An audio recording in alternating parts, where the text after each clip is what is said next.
Avec nous, un de ceux qui a été vraiment un compagnon d'armes de François Legault pendant une très longue période, incluant pendant la période, je l'appellerai la traversée du désert, ou la période des défaites, parce qu'avant de gagner des élections, la CAQ en a perdu 2. François Bonnardel, député de Granby pour la coalition Avenir Québec, bonjour.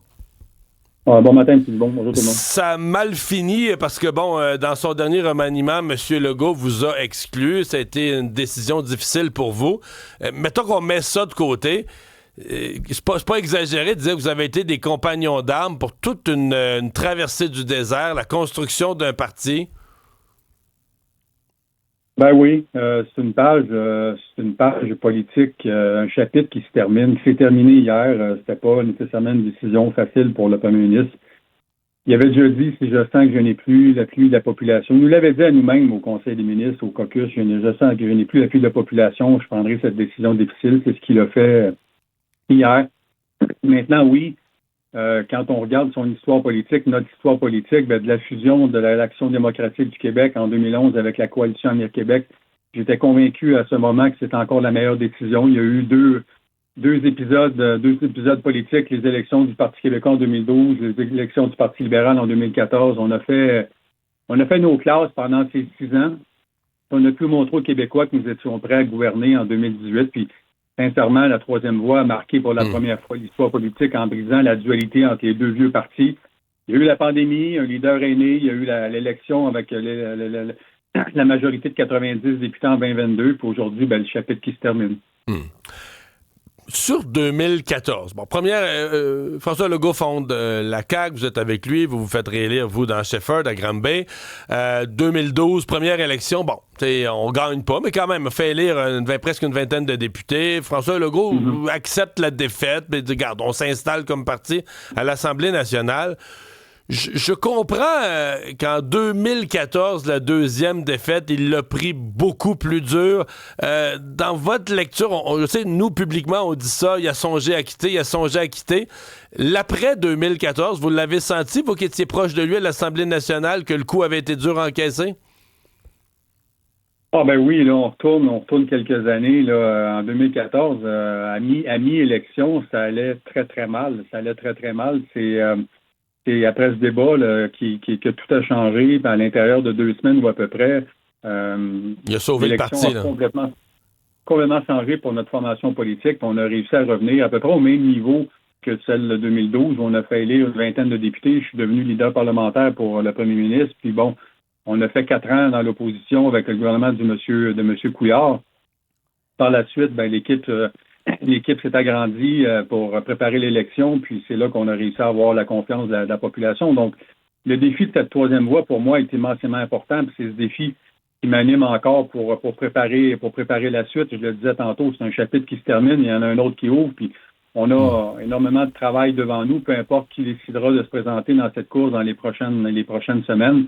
On doit redevenir cette option crédible pour la population. On l'a marqué l'histoire en 2018, puis j'espère qu'on va la remarquer encore une fois pour ce troisième mandat en 2026. Troisième mandat pour lequel vous pourriez être le chef. Est-ce que vous considérez ça à ce moment-ci sérieusement?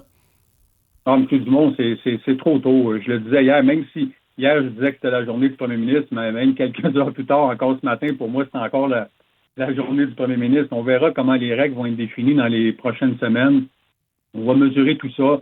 On va nécessairement prendre une bonne réflexion si on prend la décision ou non d'y aller. Puis par la suite, on pourrait évaluer tout ça. Mais moi, je reste convaincu que cette troisième voie a sa place au Québec pour les prochaines décennies. Puis encore une fois, je pense qu'on aura de bons candidats pour être capable de mener à bien cette troisième voie pour qu'on redevienne encore une fois cette option qui est excellente, qui est crédible, qui doit être crédible pour les Québécois.